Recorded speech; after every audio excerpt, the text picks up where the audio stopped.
রক্ত সংকট পূর্ব মেদিনীপুরে। ব্লাড ব্যাঙ্কগুলিতে পর্যাপ্ত রক্ত না থাকায় সমস্যায় রোগীর পরিবার পরিজন।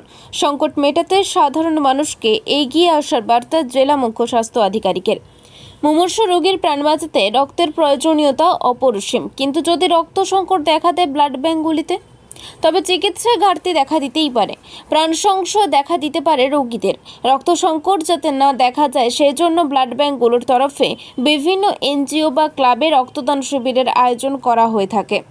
পূর্ব মেদিনীপুরের ব্লাড ব্যাঙ্কগুলিতে এখন দেখা গিয়েছে প্রচণ্ড রক্ত সংকট, রক্তের যোগান তলানিতে এসে ঠেকেছে। সেই জন্য রোগীর পরিবারদের প্রাণ বাঁচানোর জন্য প্রয়োজনীয় রক্ত যোগান দিতে হিমশিম খেতে হচ্ছে ব্লাড ব্যাঙ্কগুলিতে।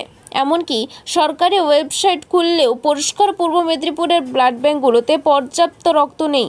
পূর্ব মেদিনীপুর জেলার মুখ্য স্বাস্থ্য আধিকারিক ডক্টর বিভাস রয় থেকে বিভিন্ন এনজিও কর্মীরা জানান, রক্ত সংকটের মূল কারণ ভোটের জন্য রক্ত শিবিরের আয়োজন করা যায়নি। অপরদিকে প্রচণ্ড গরমের কারণেও সাধারণ মানুষ রক্ত দিতে এগিয়ে আসেননি। এই দুই কারণেই রক্ত সংকট দেখা দিচ্ছে ব্লাড ব্যাঙ্কগুলিতে। রোগীর পরিবার যখন ব্লাড ব্যাংকে যাচ্ছেন রক্তের জন্য, ব্লাড ব্যাংকগুলির তরফে বলা হচ্ছে ডোনার নিয়ে আসলে তবেই মিলবে রক্ত, অর্থাৎ যে গ্রুপের রক্তের প্রয়োজন সেই গ্রুপের একটি ডোনার দিতে হবে। একদিকে হাসপাতালে রোগী ভর্তি রয়েছে, সেই জায়গায় ডোনার জোগাড় করে রীতিমতো হিমশিম খেতে হচ্ছে রোগীর পরিবারকে, যেক্ষেত্রে রোগীর ডোনার জোগাড় করতে পারছেন না তারা রক্ত পাচ্ছে না। বিভিন্ন এনজিও ডোনার দিতে এগিয়ে এলেও সে সংখ্যাটাও অনেকটাই কম। জেলা মুখ্য স্বাস্থ্য আধিকারিক স্বীকার করে নেন, ভোটের জন্য এবং তীব্র গরমের জন্য রক্তদান শিবির কম হয়েছে এবং ডোনার নিয়ে গেলেই ব্লাড মিলছে। সচেতনতার জন্য সাধারণ মানুষের উদ্দেশ্যে তিনি বলেন, রক্ত দিতে যারা ইচ্ছুক তারা সরাসরি ব্লাড ব্যাঙ্কগুলোতে এসেই রক্ত দিতে পারেন এই সংকট মেটানোর জন্য। তবে সংকটের কথা পুরোপুরি স্বীকার না করলেও রোগীর পরিজনদের কথায় চিত্রটা পরিষ্কারই। আপনি ব্লাড ব্যাংকে এসেছেন, ব্লাড পেয়েছেন? না, ব্লাড পাইনি। কি বলছে ব্লাড ব্যাংক থেকে, কি বলছে? ডোনেট করলে তারপরে ব্লাড পাওয়া যাবে। আর কার্ড আমাদের কাছে ছিল, কার্ড নিয়ে এসেছিলাম, কিন্তু কার্ডে হচ্ছে না। কালকে এসে ঘুরে গেছে, আবার আজকে ডোনেট করতে তবে রক্ত মিলেছে, কিন্তু ওই 4টের সময় দিয়ে বলছে। পেশেন্ট কোথায় ভর্তি? পেশেন্ট আছে গুলি বেরিয়ে গেছে। এখানে আপনাদের বাড়ি কোথায়? আমার বাড়ি হচ্ছে কোলাঘাট থেকে আরও 6 কিলোমিটার ভিতরে। সেখান থেকে ব্লাড আনতে আসছেন, কিন্তু দুদিন ধরে পাচ্ছেন? পাচ্ছি না। আজকে ডোনার দিয়েছেন? আজকে ডোনার দিয়েছে।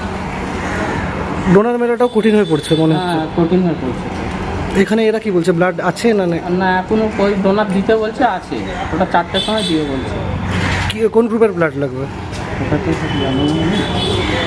প্রেসক্রিপশনে লেখা আছে। আপনার নাম? আমার নাম শেখ রবিয়াল। আপনার নাম কি আর কোথা থেকে এসেছেন? সাইদা বেগম, পাঁচলা ওখানে নার্সিংহোম থেকে। আমার স্বামী ওখানে ভর্তি আছে, ডোনারের জন্য রক্ত পাচ্ছি। এখানে ব্লাড বলেছিলেন, ব্লাডের কথা? হ্যাঁ। কি বললো এরা? বলে আছে ডোনার দিতে হবে। ডোনার দিতে হবে, তার মানে ব্লাড নেই।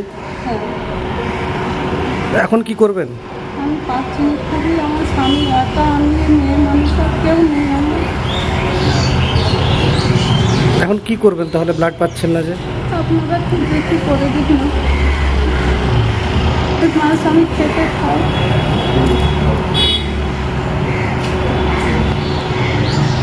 আপনার নাম? সাইদা বেগম। তমলুক ব্লাড ব্যাংকে রক্তের সংকট দেখা দিয়েছে। সরকারি যে ওয়েবসাইট রয়েছে সেখানেও দেখা যাচ্ছে রক্ত নেই দেখাচ্ছে। কেন এই প্রবলেমটা কেন আসছে? দেখুন, এই প্রচণ্ড গরম, এই গরমের কারণে কিন্তু আমাদের যারা ব্লাড ডোনেশন ক্যাম্প করে তাদের ক্ষেত্রে একটু অসুবিধা হচ্ছে ক্যাম্প করতে। তো সেই কারণের জন্য হতে পারে আমাদের এই ক্যাম্পটা কিছুটা স্থিত হয়েছে, এবং সামনেই ভোট ছিল এবং ভোটের রেজাল্ট ছিল, সেই কারণের জন্য কিছুটা আমাদের এই ক্যাম্পগুলো স্থগিত হয়েছে। তো আমরা চেষ্টা করছি এটাকে ইনহাউস ব্লাড ডোনেশন ক্যাম্পে কভার করার জন্য। আমরা এই কিছুদিন আগে Jiban Suraksha, grid donor, save life and social care থেকে আমরা একটা 5th মেতে আমরা ব্লাড ডোনেশন ক্যাম্প করেছি ইনহাউস। এছাড়াও আমরা সবার কাছে প্রার্থনা করছি এবং আমাদের মতন সংস্থা যারা ব্লাড ডোনেশন ক্যাম্প করে এটাকে ইন হাউসে কনভার্ট করার জন্য এবং ডোনার প্রোভাইডটা খুবই এসেন্সিয়াল হয়ে গেছে। আমরা রিকোয়েস্ট করবো সবার কাছে যে আমাদের প্রত্যেকের কাছেই মোবাইল আছে, প্রত্যেকের মোবাইলে আমরা যখনই নাম্বার আমরা সেভ করছি সেই সেভ করার সঙ্গে সঙ্গে আমরা যেন ওনার ব্লাড গ্রুপটাও সেভ করে রাখি। এই ব্লাড গ্রুপটা সেভ করে রাখলে আমাদের কিন্তু পকেটে কিন্তু ডোনারটা আমরা পেয়ে যাই। এই যে ক্রাইসিস, ব্লাড ব্যাংক থেকে বলা হচ্ছে ডোনার আনতে, এটা কেন? ক্যাম্প কম হয়েছে, সেই কারণের জন্য ব্লাড স্টক কম আছে। এই ব্লাডগুলো পুরো যদি বেরিয়ে যায় তাহলে তো আমাদের পরবর্তীকালে ব্লাড দিতে অসুবিধা হবে। আমার পুরো শূন্য করে তো ব্লাড দিতে পারবে না। এই কারণের জন্যই ডোনার নিয়ে আসবেন আর ব্লাড নিয়ে যাবেন, এটাই হচ্ছে মুখ্য উদ্দেশ্য। আপনার নাম? আর আমার নাম দিলীপ ঘোড়াই, আমি Jiban Suraksha gift donor save life and social care থেকে বলছি।